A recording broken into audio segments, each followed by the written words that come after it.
আসসালামু আলাইকুম রহমতুল্লাহ। প্রিয় দর্শক, আজকের রাজনৈতিক আলাপচারিতায় আপনাদের প্রত্যেককে অভিনন্দন। আমাদের আজকের আলোচ্য বিষয় হচ্ছে বাংলাদেশের বর্তমান প্রেক্ষাপট নিয়ে আমি ছোটোখাটো বিষয় অল্প সামান্য আলোচনা করে থাকি। তো আজকে যে বিষয় নিয়ে বা এই মুহূর্তে আমি যে বিষয় নিয়ে আলোচনা করব সেটা হচ্ছে যে বাংলাদেশে যে ইউনূস সরকার এখন জোর জবরদস্তি করে একটা সরকার গঠন করছেন, এটা আমাদের সংবিধানের কোথাও নেই।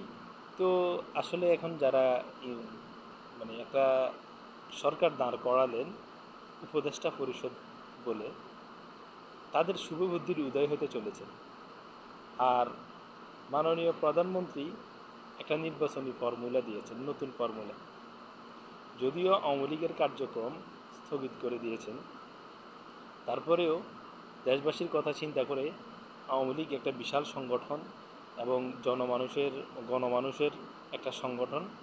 এটা আসলে চাইলেও বাংলাদেশ থেকে খুব শীঘ্রই মুছে ফেলা সম্ভব না। হাটে ঘাটে মাঠে ময়দানে যে যেখানে যাচ্ছে সর্বত্রই আওয়ামী লীগের কথা বলা হচ্ছে। কারণ কি জানেন? কারণ এটা এত জনসংখ্যা বিস্তৃত, এত জালের মতো এতভাবে বিস্তৃত, গ্রামে গঞ্জে শহরে বাজারে, এটা নতুন করে এনসিপি হয়েছে ওটার মতো না।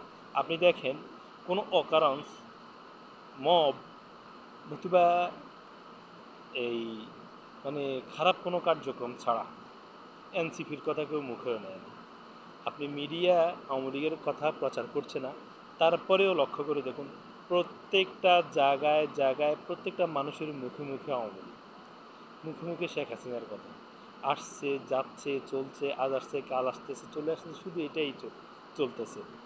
তো বাংলাদেশে আসলে বর্তমান প্রেক্ষাপটে আসলে আওয়ামী লীগকে এই মুহূর্তে, আওয়ামী লীগ এবং বিএনপি এই দুইটা সংগঠনকে খুব মানে এই কী যে বলে মানে খুব শীঘ্রই মুছে ফেলা সম্ভব না বা দমন করাও সম্ভব না।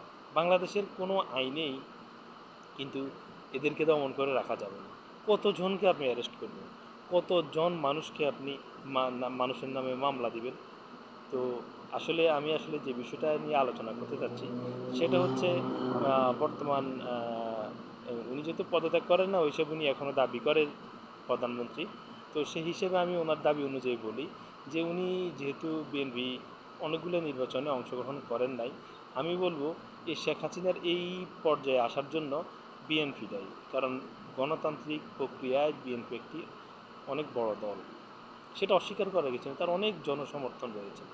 কিন্তু এই যে একটা দেশে বিরোধী দলের ভূমিকা কী থাকে, সরকার দল অথবা বিরোধী দল, অবশ্যই রাষ্ট্রের জনগণের জন্য প্রত্যেকের রাজনীতি করতে হবে এবং সরকার যাতে বেহায়াপনা না উঠে, স্বৈরাচার না হয়ে ওঠে, সেজন্য বিরোধী দলের ভূমিকা থাকতে হবে।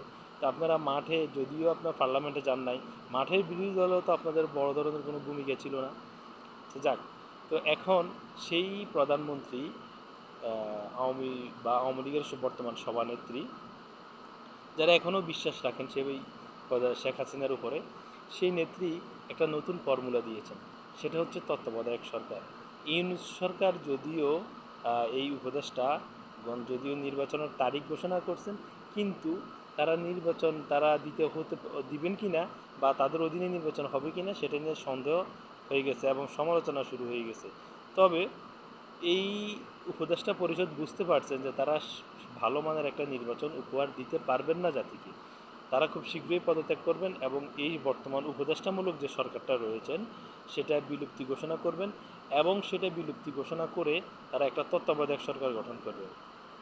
এই তত্ত্বাবধায়ক সরকারের অধীনে আগামী নির্বাচন অনুষ্ঠিত হবে। তো আমি চাই যে বর্তমান উপদেষ্টা পরিষদ একটু দেরিতে হলেও বুঝতে পারছেন যে এরকম কোনো সরকার বাংলাদেশের অতীতেও ছিল না, বর্তমানে এটা জোরপূর্বক হয়েছে। তো আসলে এটা কোনো সরকার ব্যবস্থাপনা না, এটা সাময়িক একটা ব্যবস্থাপনা। কিন্তু তারা একটু দেরিতে হলেও বুঝতে পারছেন যে তারা বাংলাদেশে তারা সুষ্ঠু নির্বাচন তাদের দ্বারা সম্ভব না, কারণ তাদের কেউ মানতেছে না। যারা তাদেরকে বসিয়েছে সমর্থন করে তারাও মানতেছে না, তারাও তাদের সমালোচনা শুরু করে দিয়েছেন। তাহলে আওয়ামী লীগ যারা করেন তারা কিভাবে মানবেন? তাদের কয়জনের মুখ আপনি বন্ধ করে রাখবেন? কয়জনকে জেলখানা নেবেন? তো আমি আশা করব তাদের শুভবুদ্ধির উদয় হচ্ছে এবং খুব শীঘ্রই একটা তত্ত্বাবধায়ক সরকারের মাধ্যমে একটা নির্বাচন অনুষ্ঠান করে সেখানে একটা সুন্দর নির্বাচন করে জনপ্রতিনিধিদের কাছে ক্ষমতা হস্তান্তর করবেন। জনপ্রতিনিধিরাই হচ্ছেন যে রাজনীতিবিদরাই দেশ পরিচালনা করবেন, সেটা যে কোনো রাজনীতিবিদ হতে পারে। তবে রাজনীতিবিদদের হাতে ক্ষমতা হস্তান্তর করলে সুবিধা হয় রাষ্ট্রের এটাই, যে রাষ্ট্র একটা নিয়ম কাঠামোর মধ্যে চলে। আর অগণতান্ত্রিক প্রক্রিয়া চলতে থাকলে এটা আসলে কোনো রাষ্ট্রের জন্য সুখকর হয় না। যদিও অনেকে মনে তৃপ্তি পাচ্ছেন যে একজন নোবেল বিজয়ীকে এনে সেখানে বসাচ্ছেন বা বসাইছেন, আপনার একটু ভাল লাগতেছে, বিষয়টা কিন্তু এরকম নয়। সেটা আমাদের রাষ্ট্রের জন্য অনেক ক্ষতির কারণ হবে। তাই প্রত্যেকেই শুভবুদ্ধির উদয় হবে এবং হওয়া শুরু করেছেন। আল্লাহ প্রত্যেককেই নেক দান করুক এবং বাংলাদেশের উপর নেক দৃষ্টি দান করুক, নেক দৃষ্টি দিক আল্লাহ তাআলা রাব্বুল আলামিন, তার রহমতের ছায়াটা বাংলাদেশের উপর দিক। আর গত একটা বছর মানুষ অতিষ্ঠ হয়ে যাচ্ছেন, জনজীবন খুবই খারাপ অবস্থায় যাচ্ছে। তো এই বলে সকলের দীর্ঘায়ু এবং সুস্বাস্থ্য কামনা করে আমার আজকের আলাপচারিতা এখান পর্যন্তই। আসসালামু আলাইকুম, ধন্যবাদ সবাইকে।